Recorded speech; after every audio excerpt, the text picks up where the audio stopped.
कैसे है बच्चों। Welcome to real physics channel. धोरण 11 चैप्टर नंबर 3 मापन तथा एकम पद्धति। लास्ट लेक्चर में हमने क्या पढ़ा था भाई?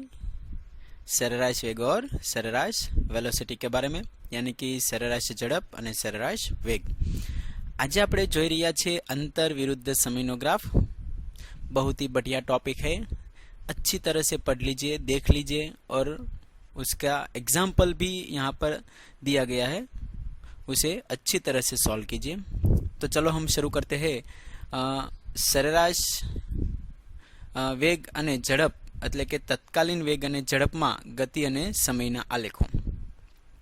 અહીં તમે આકૃતિને ખાસ અવલોકન કરશો મિત્રો કે કોઈ એક વ્યક્તિ છે એ પોતાના 0 સ્થાને છે।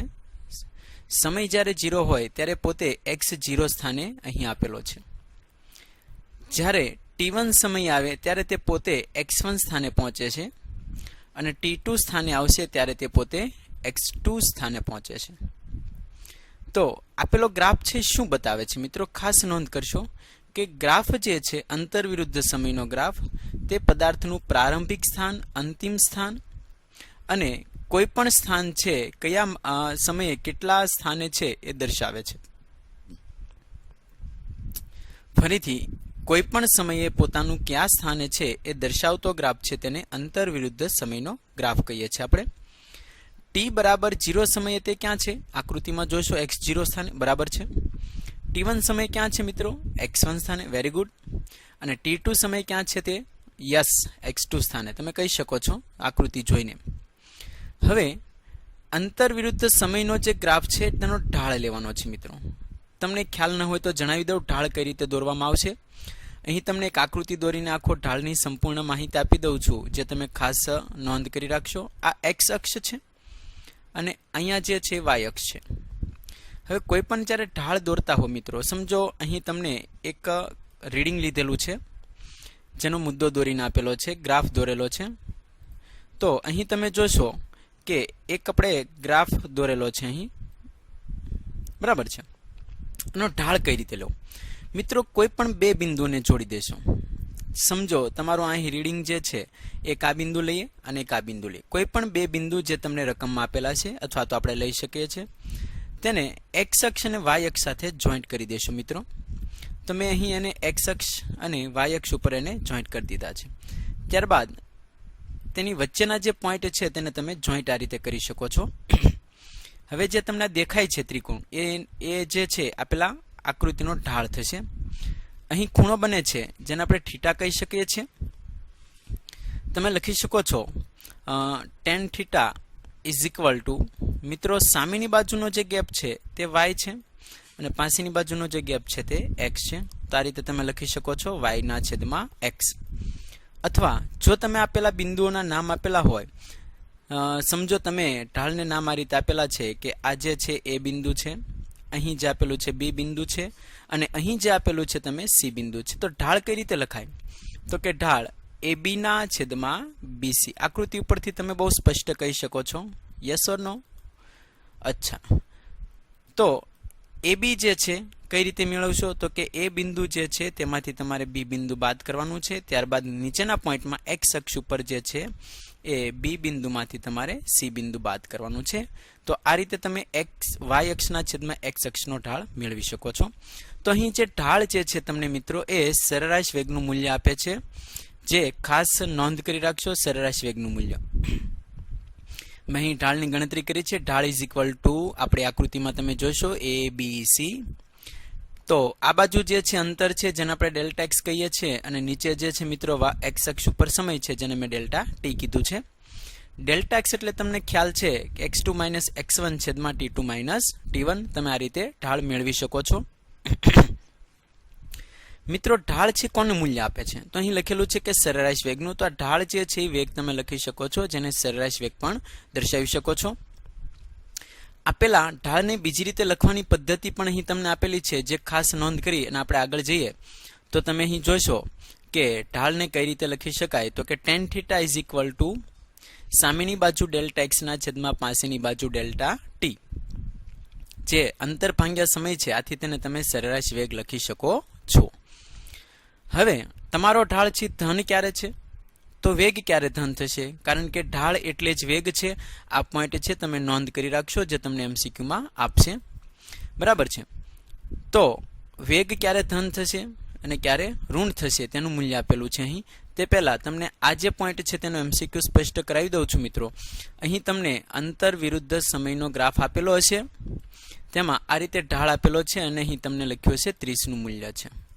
તો વેગ કેટલો થશે મિત્રો, tan 30 ની કિંમત જે છે એ જ તમારું વેગનું મૂલ્ય થશે, જે તમે ખાસ નોંધ કરી રાખશો. આ રીતે તમે દાખલા ગણી શકો છો. હવે ઢાળ છે ધન છે તો વેગ છે ધન થશે, એટલે પદાર્થ ધન x દિશામાં ગતિ કરતો હોય એવું કહી શકો છો. આ રીતે ગ્રાફ હોય મિત્રો, બરાબર છે, એમાં જો ઉપરની આ રીતે અક્ષ બનતી હોય તો એનો ઢાળ છે એ પ્લસ થશે. જો ગ્રાફની અંદર આ રીતે પદાર્થની ગતિનો ઢાળ બનતો હોય તો એનો ઢાળ તમે આ રીતે દોરવાનો આવશે, જેનો ઢાળ છે ઋણ મળશે. આથી પદાર્થ છે એનો વેગ ઋણ હોય એવું કહી શકો છો, અને પદાર્થ ઋણ x અક્ષ દિશામાં ગતિ કરે છે એમ કહી શકાય. અને જો પદાર્થનો સમય સાથેનો ગ્રાફ સીધી રેખામાં હોય તો આનો ઢાળ છે 0 થશે, તો પદાર્થ છે સ્થિર છે એવું તમે કહી શકો છો. તો આપેલા ત્રણેય ગ્રાફ છે એ ત્રણેય મુદ્દા સમજવામાં ખૂબ જ અગત્યના છે. વ્યવસ્થિત ખાસ નોંધ કરી અને તમે શીખી શકો છો. ત્યારબાદ અહીં જુદી જુદી આકૃતિઓ આપેલી છે, એટલે કે ગ્રાફ આપેલા છે. કઈ રીતે તમને એક્ઝામ્પલ પૂછે, કઈ રીતે સોલ્વ કરવા, તો ખાસ બધા જ ઢાળના પોઈન્ટ અહીં આપેલા છે, જેને નોંધ કરી અને શીખવામાં ધ્યાન રાખશો. અંતર વિરુદ્ધ સમયનો ગ્રાફ દોરેલો છે મિત્રો પહેલો. એમાં તમે જોઈ શકો છો કે ઢાળ જે છે, હંમેશા મેં તમને કીધું કે ઢાળનું મૂલ્ય છે tan θ વેગ લખી શકાય, અને વેગ એટલે tan θ y અક્ષના છેદમાં x અક્ષ. મિત્રો x અક્ષ ઉપર સમય આપ્યો છે, પરંતુ y અક્ષ ઉપરનું જે અંતર છે હંમેશા સ્થિર છે. એટલે ઉપરનું પદ 0 છે, નીચેનું પદ સમય આપેલો છે, એટલે વેગ જે છે ઢાળ તમારો 0 મળે. tan θ 0 મળે તો વેગ પણ તમને 0 મળે, તમે નોંધ કરી શકો છો. આપેલો ગ્રાફ પદાર્થ સ્થિર હોવાનું દર્શાવે છે. સમય જેમ જેમ જતો જાય છે પણ પદાર્થ છે પોતાની પોઝિશન છે એકના એક સ્થાને છે. સમજો તમે 5 મીટર લીધું છે તો પદાર્થ 5 મીટરના સ્થાને સ્થિર છે એવું તમે લખી શકો છો. ત્યારબાદ બીજો ગ્રાફ તમે જોશો કે સમયના કોઈ એક મૂલ્ય માટે પદાર્થ પોતાનું અલગ અલગ સ્થાન દર્શાવે છે. તો એક જ સમયે પદાર્થ જુદા જુદા સ્થાને હોવાની શક્યતા નથી, એટલે આપેલો ગ્રાફ છે શક્ય નથી. તેમજ ખૂણો છે 90 છે, તો x અક્ષ એટલે કે y અક્ષ તમને આપેલી છે મિત્રો અહીં, છેદમાં x અક્ષ જે છે એ એક જ છે, એટલે સમય છે ત્યાં તમે t2 - t1 કરશો તો 0 થશે. આથી ગ્રાફ છે તમને ઇન્ફિનિટી મળે છે, એટલે કે વેગ તમને ઇન્ફિનિટી મળે, જે નોંધ તમે કરી શકો છો. ત્યારબાદ ગ્રાફ નંબર 3 માં તમે ખાસ જોશો, એક સરખા સમયમાં પદાર્થ એક સરખું અંતર કાપે છે, તે તમે અહીં નોંધ કરી શકો છો. એક સરખા સમયમાં એક સરખું અંતર કાપે, તેના દરેક બિંદુ વચ્ચેનો જો તમે ઢાળ દોરશો તો આપેલો ઢાળ તમને સમાન મૂલ્યનો મળશે. થીટા અચળ છે, આથી વેગ પણ લખી શકો છો અચળ છે. પ્રવેગ તમે આગળ શીખવાના છો, પરંતુ અહીં તમને દર્શાવેલું છે કે આપેલા ગ્રાફની અંદર જો વેગ અચળ હોય તો પ્રવેગ 0 થશે, કારણ કે પ્રવેગ ઇઝ ઇક્વલ ટુ વેગમાં થતો ફેરફાર એ માટે લાગતો સમય. તો વેગમાં ફેરફાર 0 થશે અચળ હોવાથી, તે પ્રવેગ 0 લખી શકો છો, જ્યાં તમે આગળ શીખવાના છો. આવી ગતિને નિયમિત ગતિ કહે છે, જે ખાસ નોંધ કરી રાખશો. ત્યારબાદ ગ્રાફ નંબર 4 માં તમે જોશો કે થીટા જે છે વધે છે. અહીં તમે જોશો x અક્ષ સાથેનો ખૂણો વધે છે, તો આપેલા ગ્રાફનો વેગ છે વધે છે, અને પ્રવેગ છે ધન છે એવું કહી શકાય. મિત્રો ગ્રાફ દોરો ત્યારે ખાસ ધ્યાન રાખશો કે આપેલા વક્ર ગ્રાફનો તમારે જ્યારે ઢાળ દોરવાનો હોય ત્યારે સ્પર્શકની દિશામાં લાઈન દોરી અને કોઈ પણ બે બિંદુને જોઈન્ટ કરી અને તમે ઢાળ દોરી શકો છો. ઢાળનું મૂલ્ય ધન હોવાથી પ્રવેગ છે એ ધન કહી શકો છો. આપેલી ગતિ જે છે એ પ્રવેગી ગતિ દર્શાવે છે, જે તમારે નોંધ કરી રાખવું ખાસ. ત્યારબાદ આપણે 5 નંબરના ગ્રાફમાં આગળ જઈએ. 5 નંબરનો ગ્રાફ તમે અહીં જોશો તો થીટાનું મૂલ્ય છે એ ઘટતા મૂલ્યનું દર્શાવે છે મિત્રો. અહીં તમને શરૂઆતમાં દેખાય છે વધે છે, ત્યારબાદ આ ગ્રાફ છે નીચે આવશે તો થીટા છે ઘટતા મૂલ્યનો થશે. થીટા ઘટે તો તમને ખ્યાલ છે tan થીટા એટલે વેગ, થીટા ઘટે તો વેગ ઘટે, અને પ્રવેગ છે ઋણ બતાવે છે, કારણ કે અહીં સ્પર્શકની દિશામાં જો તમે ઢાળ દોરશો તો મિત્રો નીચેની તરફ તમને મળે છે. બરાબર છે, જે ઢાળનું મૂલ્ય તમે ઋણ લઈ શકો છો. ત્યારબાદ આપી ગતિ જે છે તેને તમે પ્રવેગી ગતિ પણ કહી શકો છો મિત્રો, પ્રતિપ્રવેગી ગતિ, જેમાં પદાર્થનો વેગ છે એ અવરોધાય છે એટલે કે ઘટે છે. ત્યારબાદ 6 નંબરનો જે ગ્રાફ આપેલો છે અહીં તમે જોશો 6 નંબરના ગ્રાફમાં, તો 6 નંબરના ગ્રાફની અંદર તમે જોશો એક્સ અક્ષ સાથેનો જે પદાર્થનો ખૂણો જે છે એ 90 કરતાં વધારે છે, પરંતુ અચળ ખૂણો છે એક સરખા મૂલ્યનો. આથી વેગ પણ અચળ થશે, પરંતુ તેનો ઢાળ તમે દોરશો તો નીચેની તરફ એટલે ઋણ મળે છે. આથી જો ઢાળ ઋણ હોય તો તમે કહી શકો છો કે પદાર્થ છે એનું સ્થાનાંતર પણ ઋણ છે એવું દર્શાવી શકો છો. ત્યારબાદ 7 નંબરના ગ્રાફમાં તમે ખાસ અવલોકન કરશો. 7 નંબરનો ગ્રાફ જોશો કે આપેલું ટી સમય જે છે t1 સમયમાં પદાર્થનું જે કાપેલું અંતર x1 જે છે અલગ છે, એટલે વેગ પણ અલગ થશે. ત્યારબાદ તમે બીજો પોઈન્ટ જોશો કે a થી b સુધીનો ભાગ, એમાં t2 સમય છે અને એ દરમિયાન કાપેલું અંતર x2 લેશો તો એમાં પણ વેગ અલગ થશે.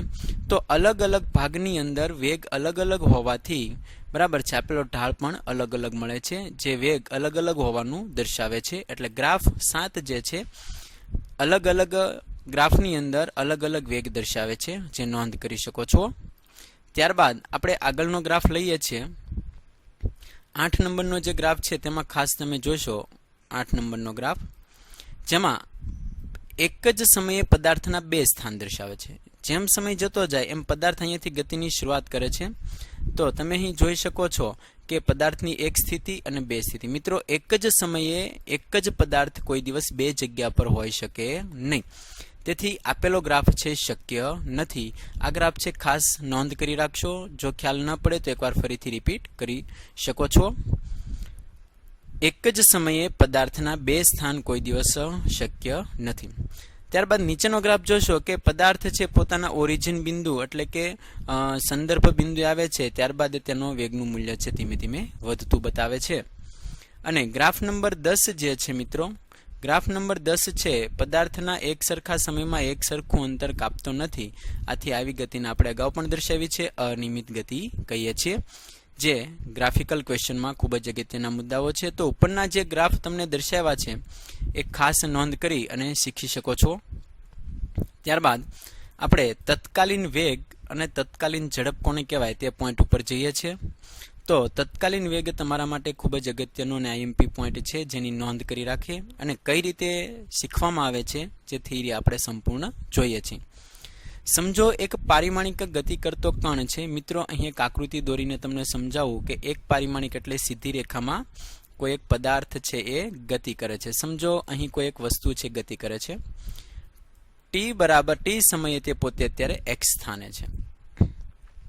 હવે તે પોતાનું સ્થાન બદલે છે, બરાબર છે, અને t પ્લસ ડેલ્ટા t સમયે તે પોતે x પ્લસ ડેલ્ટા x અંતર આવે છે. તો વચ્ચેનો સમયગાળો છે મિત્રો કેટલો થયો હતો કે ડેલ્ટા t. સ્થાનમાં કેટલો ફેરફાર થયો હતો કે ડેલ્ટા x. તો ડેલ્ટા x ભાગ્યા ડેલ્ટા t તો પદાર્થની શું બતાવે છે? સરેરાશ વેગ બતાવે છે. કોઈ વ્યક્તિ છે સમજો અહીં જે આપેલું સ્થાન છે એ સુરત પર છે, બરાબર છે, અને અહીં જે પોતે આવે છે તો એ અમદાવાદ છે. મિત્રો સુરતથી અમદાવાદ જાય છે તો તે દરમિયાન તેનો સરેરાશ વેગ સમજો આપણે ગણતરી કરી હોય એક્ઝામ્પલ તરીકે, તો સમજો તમને મળે છે 60 કિમી પ્રતિ અવર. 1 કલાકમાં 60 કિમીની ઝડપે ચાલે છે. એવું જરૂરી નથી કે સુરતથી અમદાવાદ જતી વખતે તેના દરેક બિંદુએ એનો જે વેગ જે છે એ 60 કિમી પ્રતિ અવર જ હોય એવું જરૂરી નથી. અલગ અલગ બિંદુએ તેનો વેગ જે છે મિત્રો અલગ અલગ હોય છે. અહીં તેનો વેગ વધારે છે, અહીં તેનો વેગ ઓછો છે, પાછો વેગ વધારે છે. તો સુરતથી અમદાવાદના દરેક સ્થાને દરેક સ્થળે તેનો વેગ 60 કિમી પ્રતિ અવર હોય તેવું જરૂરી નથી, પરંતુ અલગ અલગ વેગ હોય છે. તો સરેરાશ વેગ તો માત્ર તમને પદાર્થ કેટલા વેગથી ગતિ કરે છે તેની જ માહિતી આપે છે. અલગ અલગ બિંદુએ તેનો વેગ વધે છે કે ઘટે છે અથવા કેટલું મૂલ્ય તેનું દર્શાવે છે તેની માહિતી તમને મળતી નથી. તો દરેક બિંદુએ તેનો વેગ ચોક્કસ કેટલો હોય તે માપવા માટે તત્કાલીન વેગનો ઉપયોગ થાય છે. તો તમને હવે સમજાઈ ગયું છે મિત્રો તત્કાલીન વેગનો ઉપયોગ ક્યારે કરવામાં આવે છે. દરેક બિંદુએ વેગ માપવા માટે તત્કાલીન વેગનો ઉપયોગ થાય છે.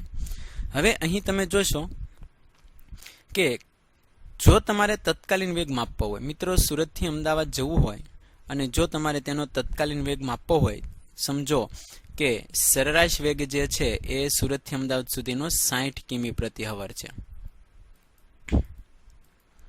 બરાબર છે, 60 કિમી પ્રતિ અવર છે. હવે મારે આ બિંદુનો વેગ માપવો છે તો ત્યાં 60 કિમી પ્રતિ અવર તો વેગ નહીં હોય, ત્યાં વેગ છે એનું મૂલ્ય કંઈક અલગ હશે. તો મિત્રો સમય છે મારે ખૂબ જ નાનો કરવો પડશે. સમજો આ બિંદુ મારે વેગ માપવો છે તો હજી સમય નાનો કરવો પડશે. તો જેમ જેમ તમે સમય નાનો કરતા જશો તેમ વેગનું ચોક્કસ મૂલ્ય તમને મળે છે.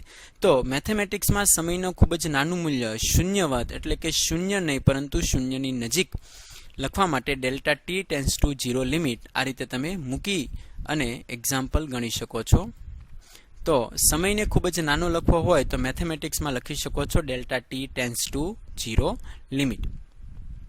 હવે આપેલા સરેરાશ વેગના સમીકરણમાં જો હું અહીં delta T tense two 0 limit મૂકી દઈશ, મિત્રો ખાસ નોંધ કરશો delta T tense two 0 limit જો આપણે મૂકી દઈએ તો ડેલ્ટા એક્સના છેદમાં ડેલ્ટા ટી જે છે એ તત્કાલીન વેગમાં બની જશે v ઇઝ ઇક્વલ ટુ dxના છેદમાં ડેલ્ટા ટી. આ સમીકરણ છે એ સમયની સાપેક્ષે અંતરનું વિકલન દર્શાવે છે. કોની સાપેક્ષે મિત્રો ખાસ નોંધ કરશો તો કે અહીં સમય સાથે અંતર બદલાય છે એટલે અહીંયા લખવામાં આવે છે સમયની સાપેક્ષે કોનું વિકલન મિત્રો? અંતરનું વિકલન દર્શાવે છે, બરાબર છે, જે ખાસ તમે નોંધ કરી રાખશો. તો આ જે સમીકરણ છે તેને આપણે નીચે મુજબ લખીએ છીએ, જે દર્શાવેલું છે તો કે સરેરાશ વેગ ટી સમયે મેળવેલ તત્કાલીન વેગનું મૂલ્ય કહે છે, જેને લખી શકો છો dxના છેદમાં ડેલ્ટા ટી, બરાબર છે, જે ટીની સાથે અંતરનું વિકલન કહે છે અથવા તો તેને x ડોટ વડે પણ આને દર્શાવાય છે અથવા dx બાય dt ને તમે x ડોટ પણ લખી શકો છો. મિત્રો આ ખાસ નોંધ કરી રાખશો. કઈ રીતે આપેલા સમીકરણને સોલ્વ કરવાના એક્ઝામ્પલ પૂછી શકે. અહીં તમને એક એક્ઝામ્પલ આપું છું, x is equal to T ની 2 ઘાત અથવા તો 3 ઘાત કોઈ પણ લખી શકો છો. મિત્રો અંતર છે તેમાંથી તમારે એમ પૂછવામાં આવ્યું હોય કે ટી બરાબર 2 સેકન્ડે વેગ કેટલો, એક્ઝેક્ટ 2 સેકન્ડે વેગ માપવા માટે શું કરવું પડે? તો કે આપેલું જે સમીકરણ છે તેમાં x ની આપણે કિંમત મૂકી દઈએ તો વેગ બરાબર ખાસ નોંધ કરશો dના છેદમાં ડેલ્ટા ટી, x ની જગ્યાએ મૂકી દઈએ છે t નો ઘન. મિત્રો વિકલન જે છે d બાય dt એ વિકલન છે. વિકલનનો નિયમ છે જ્યારે પણ તમારે વિકલન કોઈ પણ પદનું કરવાનું થાય, સમજો હું તમને અહીં આપું છું x ની n ઘાત, આનું વિકલન કરવાનું હોય તો હંમેશા ઘાત આગળ આવે અને એક ઘાત છે તેની ઓછી થાય, જે તમારે નોંધ કરી રાખવું ખાસ. ફરીથી ઘાત આગળ આવે અને એક ઘાત ઓછી થાય. તો અહીં મિત્રો t ની 3 ઘાત છે તો તેનું વિકલન શું થશે તો કે 3 છે આગળ આવશે અને એક ઘાત છે ઓછી થશે t નો સ્ક્વેર. આ તમને મળી ગયું વેગ. હવે t ની કિંમત 2 છે, અહીં મૂકી દેશો તો 2 નો વર્ગ 4, 4 ગુણ્યા 3 એટલે 12. તો 2 સેકન્ડે એક્ઝેક્ટ એનો વેગ થશે 12 મીટર પ્રતિ સેકન્ડ. તો આ રીતે તમે કોઈ પણ એક્ઝામ્પલ પૂછે તો તમે ગણી શકો છો. આ એક વિકલનનો સામાન્ય નિયમ છે. આ ઉપરાંત પણ ઘણા બધા નિયમ છે જેનો અભ્યાસ તમને આગળના લેક્ચરમાં તમને જોવા મળશે, તો તમે એનો અભ્યાસ કરી શકો છો. હવે આપણે નીચેના મુદ્દામાં જઈએ તો કે તત્કાલીન વેગ બાદ આવશે તત્કાલીન ઝડપ. મિત્રો તત્કાલીન વેગ અને તત્કાલીન ઝડપ જોશો તો બે એક સમાન જેવા લાગે છે, પરંતુ તેમાં થોડોક ડિફરન્સ છે જે તમારે ખાસ શીખવાનો છે. આથી તમે એક્ઝામ્પલ ગણશો ત્યારે તમને ખાસ ધ્યાનમાં રહેશે. તો અહીં જોશો કે જો પદાર્થ ડેલ્ટા ટી સમયગાળામાં ડેલ્ટા એક્સ જેટલું અંતર કાપે. મિત્રો ઝડપ છે અદિશ રાશિ છે, આથી અંતર પણ અદિશ છે, આથી ડેલ્ટા એક્સ છે એ અંતર બતાવે છે. તો v બરાબર ડેલ્ટા એક્સ છેદમાં ડેલ્ટા ટી કરશો તો તમને મળશે તત્કાલીન ઝડપ, સરેરાશ ઝડપ.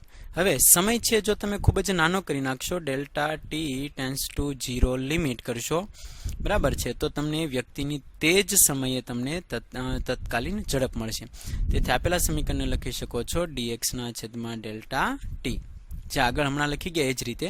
પરંતુ બંને વચ્ચે ફેર શું છે તો કે તત્કાલીન ઝડપ જે છે એ તત્કાલીન વેગ અથવા વેગનું મૂલ્ય છે. મિત્રો જો આપેલો મુદ્દો ન સમજાય તો નીચે એક્ઝામ્પલ જે છે એ ખાસ ધ્યાન રાખો. ફરીથી તત્કાલીન ઝડપ એ શું દર્શાવે છે તો કે તત્કાલીન ઝડપ એ તત્કાલીન વેગનું જ મૂલ્ય છે એવું દર્શાવે છે. કઈ રીતે? તો જોશો અહીં કે પદાર્થના બે વેગ છે. સમજો એક ઝડપ આપી છે અને એક વેગ આપ્યો છે. મિત્રો આ જે છે આપણે લઈએ છીએ એક વેગ લઈએ, સોરી આપણે આને ઝડપ લઈએ છીએ અને અહીંયા આપણે એને લઈએ છીએ વેગ. તો વેગ અને ઝડપ એક પ્લસ છે ને એક માઇનસ છે. મિત્રો વેગ જે છે એ ધન, ઋણ અને શૂન્ય હોઈ શકે છે, જ્યારે ઝડપ છે એ માત્ર ધન જ હોઈ શકે, જે તમને આગળથી ખ્યાલ છે. તો જોશો અહીં 15 મીટર પ્રતિ સેકન્ડ માઇનસ, તો તત્કાલીન ઝડપ એ વેગનું મૂલ્ય છે. મતલબમાં વેગ જે છે માઇનસ છે, તો એનું મૂલ્ય તમે લેશો તો હંમેશા પ્લસ જ મૂલ્ય મળે, જે તમારે ખાસ નોંધ કરી રાખવાની છે. જે હંમેશા ધન જ હોય છે, કારણ કે તત્કાલીન ઝડપ છે અદિશ રાશિ છે, જેનું મૂલ્ય હંમેશા ધન જ લેવાનું હોય છે. તો આપેલી લીટી ઉપરથી એક્ઝામ્પલ તમે જોઈ અને શીખી શકો છો. હવે નીચે એક MCQ છે જે તમે ખાસ નોંધ કરી અને ચેક કરજો. મિત્રો આપણે આગળ શીખી ગયા છે કે સરેરાશ વેગ છેદમાં સરેરાશ ઝડપ. સરેરાશ વેગના છેદમાં સરેરાશ ઝડપનું મૂલ્ય હંમેશા એક કરતાં વધારે હોય છે, પરંતુ તત્કાલીન ઝડપ અને તત્કાલીન વેગ જે છે એ બંને હંમેશા એક જ સમયે અથવા તો એક જ સ્થાને સમાન મૂલ્યના હોય છે, જેનું મૂલ્ય હંમેશા પ્લસ હોય છે. ઉપરના ઉદાહરણમાં તમે જોઈ ગયા છો. આથી બંનેનો ગુણોત્તર લેશો, જેનો જવાબ હંમેશા 1 આવશે. એટલે કે તત્કાલીન ઝડપ અને તત્કાલીન વેગ બંને સમાન હોય છે. તો આ મુદ્દાને તમે ખાસ નોંધ કરી રાખો છો. હવે અહીં સરેરાશ ઝડપ અને વેગના તત્કાલીન વેગ અને ઝડપના એક્ઝામ્પલ આપેલા છે, જેનો આપણે અભ્યાસ કરીએ છીએ. તમે અહીં જોશો તત્કાલીન વેગ અને તત્કાલીન ઝડપના એક્ઝામ્પલ આપેલા છે, જેને આપણે સોલ્વ કરીએ. ખાસ ધ્યાન રાખશો, જેથી ઝડપથી તમે સોલ્વ કરી શકો છો. એક પદાર્થ ગતિ કરે છે, જેનું અંતર જે છે એ સમય સાથે બદલાય છે, એવું સમીકરણ આપ્યું છે. મિત્રો પ્રારંભિક વેગ મેળવવાનો છે. જ્યારે પણ રકમમાં પ્રારંભિક વેગ આવે ત્યારે ખાસ ધ્યાન રાખશો કે t બરાબર 0 સમયે તેનો પ્રારંભિક વેગ બતાવતા હોય છે. ફરીથી t બરાબર 0 સમયે તેનો પ્રારંભિક વેગ બતાવે છે, જે આપણે નોંધ કરી રાખવાનું છે. આપેલા સમીકરણનું વિકલન કરશો. મેં તમને હમણાં જ આગળ શીખવાડ્યું વિકલન કઈ રીતે કરવાનું છે. બીજું એટલું ધ્યાન રાખશો કે અચળ પદનું વિકલન ન થાય. સમજો કોઈ સમીકરણ તમને આપેલું છે x બરાબર સમયનું સમીકરણ છે t³ - t² + 5. મિત્રો 5 જે છે એની સાથે સમય નથી, મતલબમાં અચળ પદ છે, તો અચળ પદનું વિકલન છે એ 0 થાય, જે ખાસ નોંધ કરશો. બાકી આપેલા જે બે પદ છે તેનું વિકલન થશે. તો અહીં સમીકરણમાં જોશો વિકલન કરશો તો 2 નું વિકલન 0 થશે. t ની ઉપર 1 ઘાત છે, 1 ઘાત આગળ લાગશો તો લખાશે -5, અને 1 માંથી 1 જશે એટલે t ની ઘાત કેટલી થઈ જશે મિત્રો? t ની 1 - 1 એટલે t ની 0 ઘાત બરાબર 1 થાય, પ્લસ 2 આગળ આવશે એટલે 12t થાય. બરાબર છે. તો અહીં સમીકરણ લખેલું છે, જેમાં સમય જ્યાં છે, બરાબર છે, આ વેગનું સમીકરણ મળી ગયું છે, જેમાં સમય જ્યાં છે મેં પહેલા જ કીધું પ્રારંભિક વેગ માટે t બરાબર 0 હોય છે. તો t બરાબર 0 મૂકશો તો આપણો જવાબ મળી જશે -5 મીટર પ્રતિ સેકન્ડ. ત્યારબાદ એક્ઝામ્પલ નંબર 2 માં આપણે આગળ જોઈએ.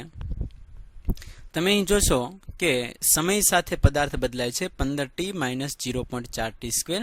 તો પદાર્થનો વેગ 7 મીટર પ્રતિ સેકન્ડ થાય ત્યારે સમય કેટલો લાગશે? મિત્રો આનું વિકલન કરશો એટલે વેગ મળશે. તો વેગ બરાબર જો ડાયરેક્ટ વિકલન કરું છું, ખાસ તમે શીખી ગયા હો તો થોડીક સ્પીડ રાખી શકો છો. અહીં t નું વિકલન જે છે 1 ઘાત આગળ આવે, 1 ઘાત ઓછી થાય એટલે 1 થશે. આથી 15 - 2 આગળ આવશે એટલે 0.8t. બરાબર છે.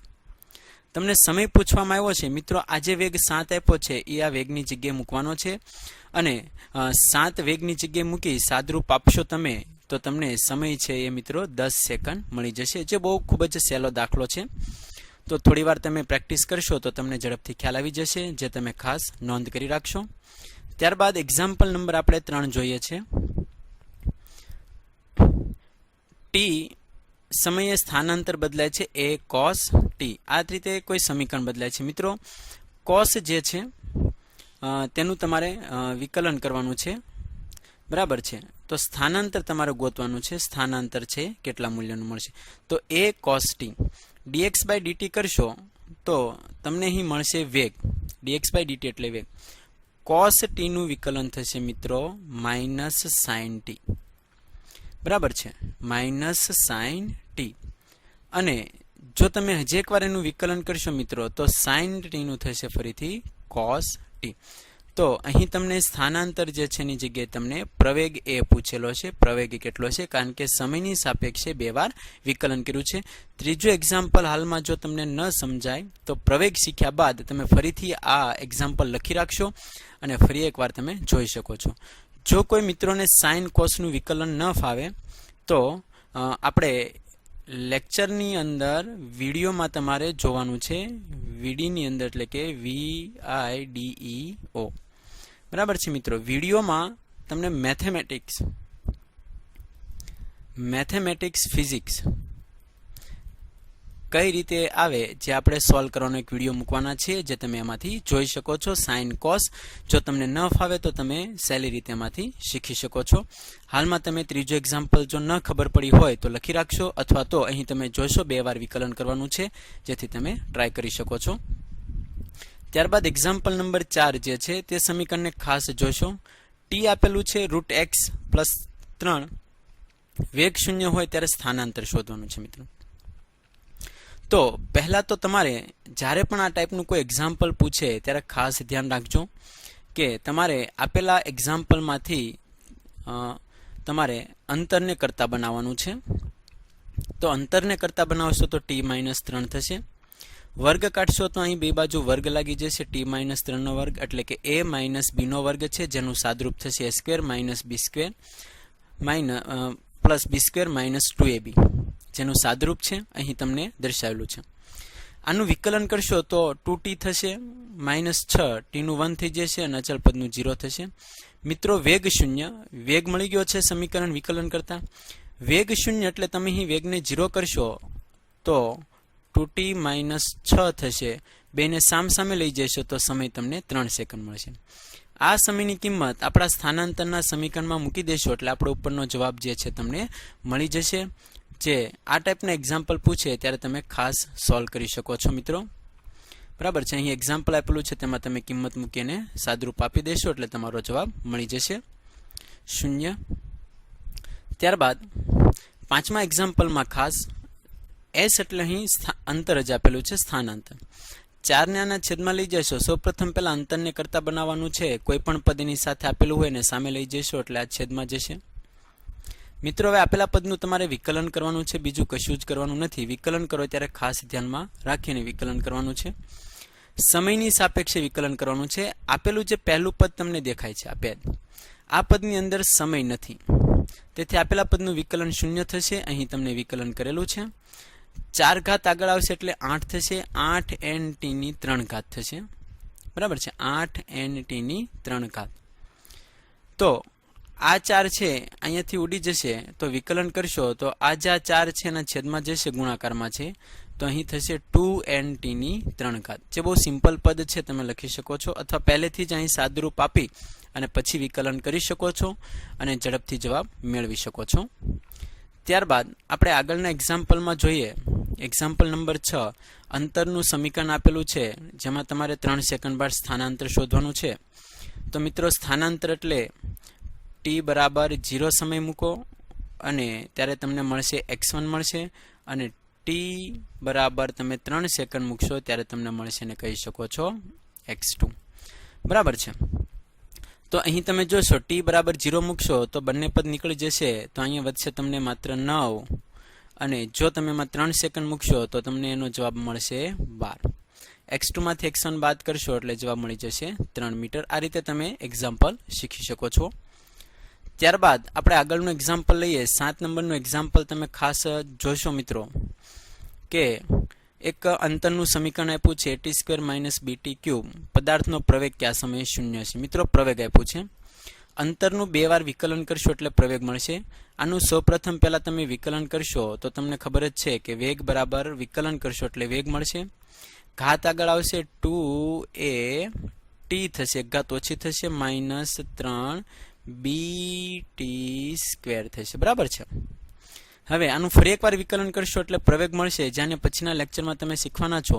સમયનું થશે 1, તો અહીં જવાબ આવશે 2a - 2 આગળ આવશે એટલે અહીં થશે 6b અને એક ઘાત ઓછી થશે એટલે ટી. જ્યારે પ્રવેગ શૂન્ય હોય તો પ્રવેગ બરાબર મિત્રો તમારે મૂકી દેવાનું છે 0 અને આપેલા બંને પદને સામસામે લઈ જશો તો તમને સમય મળી જશે a/3b. બરાબર છે. ત્યારબાદ આપણે એક્ઝામ્પલ આગળ જોઈએ. 8મું એક્ઝામ્પલ આપેલું છે કે અંતર આપેલું છે તમને 5s = a/t². મિત્રો 5 આના છેદમાં લઈ જશો એટલે અંતર મળી ગયું. કોઈ પણ સમયે વેગ કેટલો છે? મિત્રો કોઈ પણ સમયે તમને વેગ પૂછ્યું છે તો તમારે આમાંથી વેગ શોધવા માટેનું વિકલન કરવાનું છે. વિકલન કરશો તો a/5 ઘાત આગળ આવશે એટલે 3t² થશે. તો આ સમીકરણ છે એમાં કોઈ પણ સમયે વેગનું સમીકરણ બતાવે છે. એમાં સમય બદલાવતા જશો તો વેગ તમને મળતો જશે. ત્યારબાદ આપણે એક્ઝામ્પલ નંબર 9માં જોઈએ છે. x બરાબર આપ્યું છે α/t³ βt² + γt. તો આ રીતે સમીકરણ છે બદલાય છે.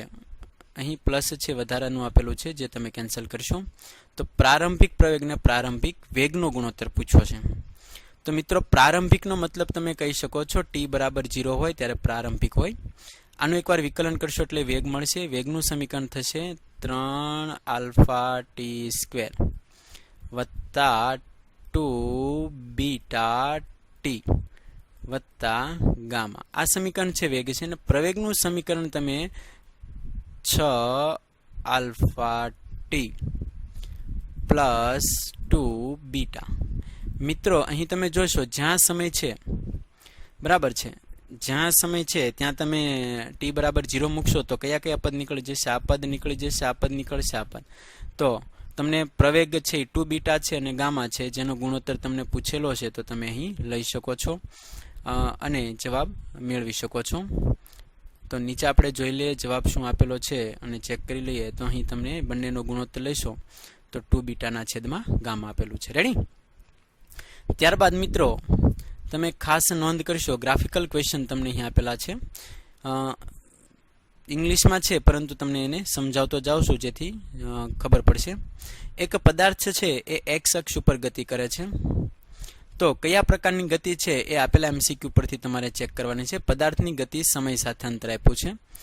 તો અહીં તમે જોશો કે પદાર્થ કેવા પ્રકારની ગતિ કરે છે. તો વેગ બરાબર બધાને ખબર છે Δx/Δt થશે. તો પ્રથમ જે પોઝિશન આપી છે એમાં તમે જોશો અંતિમ જે છે અંતર x2 0 લઉં -2 છેદમાં સમય 1 - 0 તો મને વેગ મળે છે 2. ત્યારબાદ અંતિમ 6 પ્રારંભિક 0 લઉં તો 6 માંથી 0 જાય એટલે 6 છેદમાં સેકન્ડ 2 માંથી 1 જાય તો 1 6. ત્યારબાદ 16 માંથી 6 જાય તો 10, 3 માંથી 2 જાય તો 1. તો વેગ તમે જોશો 2 6 10. તો આ પ્રકારનો વેગ છે બરાબર છે એ અનિયમિત ગતિ દર્શાવે છે મિત્રો. આથી જવાબ જે છે 2 6 10 સ્પીડ છે વધતી જાય છે એટલે નિયમિત ગતિ થઈ. બરાબર છે? યુનિફોર્મ મોશન એટલે કે નિયમિત ગતિ અને પ્રવેગ છે એ તમારો એમાં ધન હોય છે જે તમે શીખી શકો છો. ત્યારબાદ એક્ઝામ્પલ પછીનું આપણે જોઈએ તો તમે જોશો અહીં કે એક પોઈન્ટ આપેલો છે એમાં યુનિફોર્મ મોશન કયું છે એ તમારે સિલેક્ટ કરવાનું છે. મિત્રો આગળ આપણે ગ્રાફ જોઈ ગયા. યુનિફોર્મ એટલે કે નિયમિત ગતિ. અંતર સાથે સમય એક સરખા સમયમાં એક સરખું અંતર વધે આથી આ નિયમિત ગતિ દર્શાવે છે. ત્યારબાદ એક્ઝામ્પલ પછીનું જે છે તેને આપણે ઝડપથી અને ટૂંકમાં જોઈએ કે પદાર્થ જે છે એનો ગ્રાફ આપેલો છે. એમાં એને બનાવેલા ખૂણા આપ્યા છે. એ 30નો ખૂણો બનાવે છે અને બી છે 60નો ખૂણો બનાવે છે. તો વેગ કેટલો થશે? તો આપણને ખ્યાલ છે કે એ પદાર્થ છે એ 30નો ખૂણો બનાવે છે અને બી જે પદાર્થ છે મિત્રો x અક્ષ સાથે 60નો ખૂણો બતાવે છે. તો tan θ એટલે જ આપણો વેગ છે જે આગળ શીખી ગયા છે. તો tan 30/tan 60 કરશો જે જવાબ આવશે એ આપણો સાચો જવાબ થશે.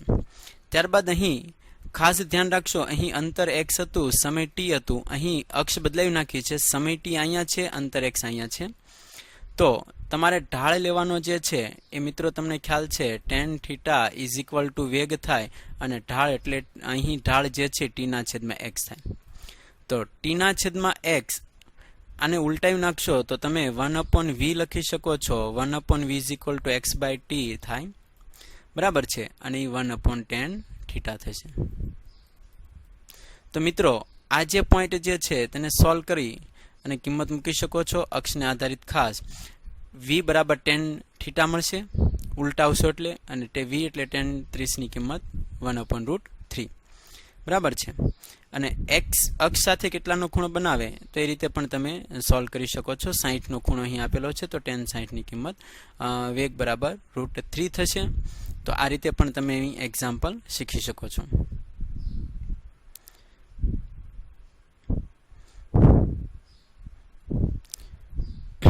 તો અહીં તમને 1/√3 છે એ આન્સર મિત્રો ખોટો આપેલો છે, જે તમે નોંધ કરી રાખશો. પરંતુ આપણે ગણતરી કરીએ તો આપણને 1/√3 મળે છે. હવે અહીંયા જે તમે ઢાળ જે જુઓ છો બરાબર છે, એ ગ્રાફનો ઢાળ કઈ રીતે લેવાનો છે તો કે ખૂણો જે છે મિત્રો તમારો 60 નો છે. સમય સાથેનો ખૂણો તમારે નોંધ કરી રાખવાનો છે, સમય સાથે બદલાય છે. તો tan 60 ની કિંમત 30 ની જગ્યાએ મિત્રો તમારે જે ઢાળ ગણશો તો તમારે કિંમત મૂકવાની છે 60 ની, અને tan 60 ની કિંમત તમારો જવાબ થશે √3, જે તમારો સાચો આન્સર છે. તો આ રીતે અક્ષ જ્યારે બદલાવે ત્યારે ખાસ નોંધ કરશો. ત્યારબાદ આપણે આગળના પોઈન્ટમાં જઈએ અને ચેક કરીએ. આગળનું જે એક્ઝામ્પલ જે છે તેમાં કઈ રીતે તમને સોલ્વ કરેલા એક્ઝામ્પલો આપણને પૂછે તો તમે કહી શકો છો, જેનો ખાસ આપણે અભ્યાસ કરીએ છીએ. તો ચાલો પછીનો એક્ઝામ્પલ જોઈએ. અહીં એક ઢાળ આપેલો છે મિત્રો, ગ્રાફ આપેલો છે. ગ્રાફ ઉપરથી તમારે t બરાબર 0 થી 5 સેકન્ડ દરમિયાન વેગ ગોતવાનો છે. તો એવરેજ વેલોસિટી ગોતવી હોય તો તમને ખ્યાલ છે કે ઉપરના ગ્રાફનો અંતર વિરુદ્ધ સમયનો ગ્રાફ વેગનું મૂલ્ય આપે છે. ખાસ નોંધ કરવાનો પોઈન્ટ છે કે વેગ બરાબર અંતર ભાગ્યા સમય. અંતર વિરુદ્ધ સમયનો ગ્રાફ એનો ઢાળ જે છે વેગનું મૂલ્ય આપે. તો તમે અહીં જોશો કે વેગ બરાબર અંતર ભાગ્યા સમય. ટોટલ અંતર કેટલું કાપે છે તો કે ઉપરનો જે ભાગ છે તમે જોશો 1/2 ત્રિકોણ જે છે ત્રિકોણ દેખાય છે, 1/2 પાયો ગુણ્યા વેદ એટલે +20 મળશે. નીચે તમે ગણશો 1/2 પાયો ગુણ્યા વેદ તો નીચેનો ઢાળ ઋણ છે એટલે -20 સ્થાનાંતર થશે. અને નીચેનો જે ત્રિકોણ છે એમાં 1/2 પાયો ગુણ્યા વેદ કરશો તો તમને જવાબ નીચે માઇનસ છે એટલે -10 મળશે. 5 સેકન્ડનો સમય લાગ્યો એટલે -2 મીટર પ્રતિ સેકન્ડ એ વેગ થશે. ખાસ ધ્યાન રાખશો કે સ્થાનાંતર ભાગ્યા સમય છે, સ્થાનાંતર ધન ઋણ શૂન્ય હોઈ શકે છે. ત્યારબાદ છેલ્લો એક્ઝામ્પલ ગ્રાફ ઉપરથી છે તો કઈ રીતે સોલ્વ કરવું એ પણ નોંધ કરી રાખે. અહીં તમે જોશો કે સ્થાનાંતર વિરુદ્ધ સમયનો ગ્રાફ આપ્યો છે, ડિસ્પ્લેસમેન્ટ અને સમયનો ગ્રાફ. તો આપેલા 3 સેકન્ડમાં પદાર્થ છે, સ્પીડ કેટલી હોય છે ફર્સ્ટ સેકન્ડ અને નેક્સ્ટ 2 સેકન્ડ. પહેલી સેકન્ડ અને પછીની 2 સેકન્ડમાં કેટલી સ્પીડ હોય છે તમારે માપવાની છે. તો તમે જોઈ શકો છો મિત્રો અહીં પ્રથમ સેકન્ડમાં તેની સ્પીડ કેટલી હોય છે તો પ્રથમ સેકન્ડમાં એની સ્પીડ છે એ 30 છે. સ્થાનાંતર એ માટે લાગતો સમય 1 છે, સ્થાનાંતર 30 છે. ત્યારબાદની જે સેકન્ડ જે છે 2 સેકન્ડ, તેમાં કેટલું છે તેનું સ્થાનાંતર તો કે ત્રિકોણ છે મિત્રો 1/2 પાયો ગુણ્યા વેદ. ડિસ્પ્લેસમેન્ટ કેટલું થાય છે મિત્રો તો કે પછીની જે 2 સેકન્ડ છે એમાં સ્થાનાંતર અને એ માટે લાગતો સમય છે 2 સેકન્ડ છે. આથી 30 ભાગ્યા જો તમે 2 કરશો તો તમારો જવાબ થશે 15. આથી છેલ્લી 2 સેકન્ડમાં સ્પીડ છે તેની 15 અને સ્થાનાંતર ભાગ્યા પ્રથમ સેકન્ડમાં છે 1 સેકન્ડ એટલે જવાબ થશે 30. 2 નો ગુણોત્તર લેશો તો જવાબ આવશે 2/1. તો અહીં જો કોઈ પોઈન્ટ તમને સમજાણા ન હોય તો તમે કોમેન્ટ બોક્સમાં લખી અને ફરીથી એક્ઝામ્પલ શીખી શકો છો. અને બીજા જ આવા એક્ઝામ્પલ તમે જાતે સોલ્વ કરી અને શીખશો. અને જો ન સમજાય તો તમે કોમેન્ટ બોક્સમાં લખી અને એક્ઝામ્પલ શીખવા માટે કહી શકો છો. Thank you so much two watch real physics channel.